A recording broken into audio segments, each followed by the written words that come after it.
Kaip aš surinkau 1 milijoną prenumeratorių per 4,5 metų. Štai galiu parodyti, dauguma jų yra amerikiečiai ir galiu paneigti to pačiu keletą mitų, kuriuos pastebėjau komentuojant pas mane komentaras. Tai vienas iš populiaresnių tokių klausimų, kuriuos gavau tiek ir Instagramą, tiek komentaruose sulaukiau, tai buvo, ar aš naudoju amerikietišką SIM kortelę. Tai ne, aš nenaudoju amerikietišką SIM kortelės, neįsivaizduoju, iš kur jūs tą ištraukėt. Taip pat dauguma mano kitų kanalų taip pat yra susifokusavę į amerikiečių audience ir galiu tikrai pasakyti, kad nei vienas iš tų kanalų nebuvo kurtas specialiai kažkokia tais naudojant amerikietišką kortelę, ar ten patvirtintas kažkoks paštas, kuriant VPN-us visokius ir panašiai. Viską dariau su lietuvišku IP, viską dariau su lietuviškom kortelėm, tik tais, kad problema, jog kai kuriat kanalus, tai ant vieno, sakykime, numerio galima tik tai sukurti 2 kanalus. Tai man galbūt buvo ties čia iššūkis, jog teko prašyti artimųjų pagalbos ir aiškinti jiems, kam man iš tiesų to reikia, tai kažkaip per patvirtinimo kodai. Tai kas kuriatės kanalus, kas užsiima, to turbūt žinot, ką tai reiškia. Dabar grįžtant prie temos, 1 milijonas prenumeratorių, 4,5 metų. Yra ilgas laikotarpis, aš jau per didžiulės pamokas. Daugiausiai, kiek esu surinkęs per savo, sakykime, visą istoriją to kanalo, būtent tai 10 000 prenumeratorių per naktį. Tarp 10 ir 12, jeigu tiksliau. Ir tai buvo tuo metu, kai mano vienas iš vaizdo įrašų išėjo viral. Jie kaskart vienas po kito eidavo viral, aš buvau pasirinkęs puikią nišą. Aš net nebijoju, jog ir dabar tą galima atkartoti, bet tas kanalas yra kurtas 2016 metais, jisai augo, buvo aktyviai naudojamas iki 2019 metų. Tai tuo metu šortų dar nebuvo, tai taip pat galite iš karto išmesti iš galvos savo klausimus apie šortus, nes aš nesu jų mėgėjas, man jie nėra aktualūs, aš nesu prieš žmonės, kurie tą daro. Jeigu jie tą daro, jie yra laimingi tą darydami, tegul, jeigu jiems nesekasi, džiugu už juos, bet aš fokusuojuosi į ilgus vaizdo įrašus, kurie neša pelną. Tai būtent apie tai ir yra pagrindė šitas kanalas, tai pagrindė ir yra mano mokymai. Tai vienas iš pavyzdžių, tai sakykime, turiu kanalą, kuris buvo grinai fokusuojamas ant šortų, mes turėjom keletą tų kanalų, kurie, sakykime, kurios testavome būtent short turiniu ir vienas iš jų surinko, sakykime, 1 milijoną peržiūrų 1 mėnesį, kas man konvertavosi į 80 eurų, kas yra labai labai mažai. Tuo tarpu kanalas, apie kurį kalbam, tai 1 milijonas peržiūrų jame konvertavosi 10 000 eurų. Tai štai čia ir pasirodo ilgo turinio gale. Dabar kalbant apie temą,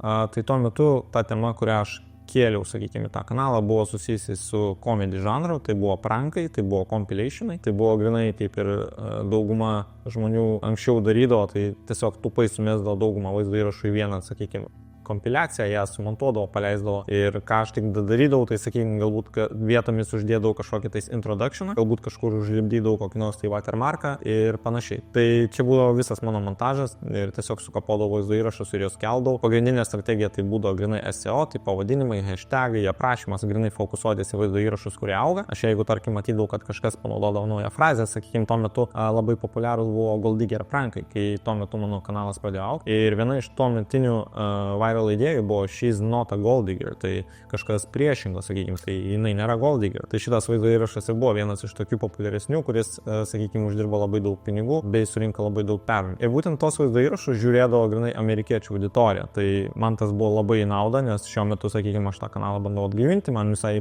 puikiai, manau, sekasi, nes kas man stebite Instagram'e, tai turėtumėt matyti, jog aš kartais įkeliu kažkokius tai rezultatus ar kažkokius tai highlightus iš savo darbo. Tai savo Instagram'ą buvau kėlęs, jog į tą kanalą nebuvau kėlęs beveik 1,5 metų jokio turinio. Daug seno turinio esu pratrynęs, kas stebit Social Blade'ą, tai galite užėjti pasižiūrėti. Tai buvo man gan gaila iš tiesų pašalinti didžiulį kiekį vaizdo įrašų, nes tai tu galų gale vis tiek prisiriši prie to kanalo, tau tas peržiūros yra kaip kažkoks tai rezultatas, kaip įrodymas, kad tu tai padarai. Tai man tai vis tiek paglostydavo, sakykime, širdį ir aš jausdavau dėl to geriau. Bet atėjo tas laikotarpis, kai aš irgi taip pat galvojau, ką su juo daryti, ar man jį reikėtų pašalinti tą kanalą, ar reikėtų jį parduoti, ką aš taip pat irgi bandžiau, bet žmonių šiam pasaulyje yra mažai, kas suprastų, ką su tokiu kanalu daryti ir vertintų jo vertę. Tai vertingo pirkėjo, sakykime, neradau, tai nusprendžiau pratęsti tiesiog turinį, kelti dabar kitokį. Bet susidūriau su keletą problemų, tai, sakykime, viena iš tų problemų yra vėlgi grįžtant tai prie tos pačios temos, o ne ką aš keldavau, tai tos kompiliacijos. Jos nebuvo šiaip tuo metu man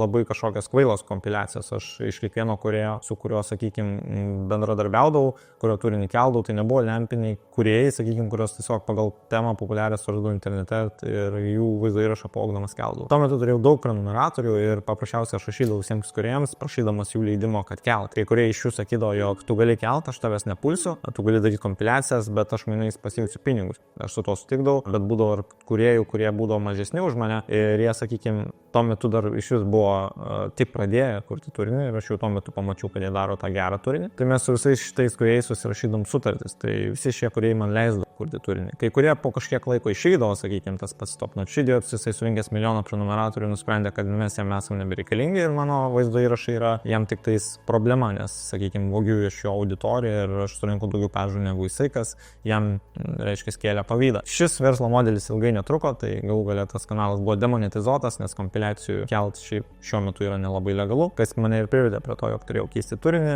bet ilgą laiką aš tiesiog nieko nedariau ir laukiau, nes kūriausi naujus kanalus, man buvo labai gaila pašalinti tos populiarius vaizdo įrašus, kurie, kaip ir minėjau, man yra kaip trofėjus ir kaip puikus atsiminimas, nes tikrai smagu pasižiūrėti ir į tą kanalo istoriją, prisiminti, jog aš tai padariau, surinkau daugybę peržiūrų, jog aš sugalvojau labai puikų verslo modelį ir tuo metu ką aš dariau, aš savimi didžiuojuosi, nes ne kiekvienas tą gali padaryti ir ne kiekvienas turi tam, sakykime, energijos, važinčių bei ištvermės eiti ieškoti, rašyti ir bandyti ieškoti būdų iš to uždirbti. Pamenu, taip pat buvau gavęs privačiai žinučių apie tai, kur mano auksinis apdovanojimas, nes dauguma mane atpažįsta iš senesnių laikų, tai aš vis tiek YouTube pradėjau dar seniau, dar prieš tą kanalą, kuris milijoną surinko, turėjau lietuvišką kanalą, kūriau ten, sakykime, gaming turinį, tai gavau tokių žinučių, kur manęs klausė, kur mano milijono prenumeratorių apdovanojimą. Tai turiu keletą sidabrinių, bet neturiu nei vieno auksinio. Tai galų gale gavosi taip, jog man to apdovanojimo nedavė už tai, kad turinys buvo vogtas, tas turinys nebuvo su kažkokiu tais montažu, trūko voiceoverio, trūko kažkokios tai pridėtinės vertės, kažkokių highlightų, kažkokių. Reiškia, aš galėjau tiesiog įdėti tam tikrus screenshotus iš tų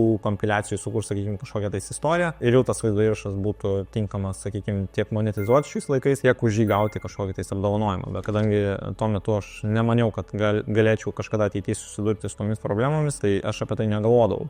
Tas kanalas gavo savo sidabrinį apdovanojimą, bet milijoną apdovanojimą aš jau nebegavau, nes tuo metu ir keitėsi tos taisyklės. Daugybę kartų bandžiau aš iš tiesų ten su jais ginčytis, sakiau, kur mano tas apdovanojimas, aš jau nusipelniau, aš turėčiau įgauti ten. Ir galų gale man vis tiek nedavė to apdovanojimo, aš turėjau daugybę ginčių, milijoną prenumeratorių surinkau jau prieš 3-4, aš nebežinau, net nebesuskaičiuoju, gal net jau 5 metai, kai aš turėjau surinkęs tą milijoną prenumeratorių. Ir visą tą laikotarpį aš tiesiog bandžiau su jais šnekėti su supportu, nes turiu funkciją, kad per live chatą tiksliau, kad galiu bendrauti ir prašyti to play buttono, jeigu kartais neatsiranda ten pats mygtukas, kad va, tu surinkai ir prašau atsimti. Tai jų atsakymai taip pat buvo iš tiesų įvairūs. Vienu metu jie man sakydavo, kad mano L paštas yra prijungtas prie kažkokio kito kanalo, kuris buvo išjungtas už taisyklių pažeidimus, nors niekada to nebuvo. Galbūt tuo metu turėjau žmogų, kuris, sakykime, man kėlė vaizdo įrašus, maniau, galbūt jisai turėjo kažkokią tai problemą. Tai aš jį pašalinau, bandžiau vėl, mane vis tiek atmetė, sako, kad tu vis tiek negali gauti to apdovanojimo.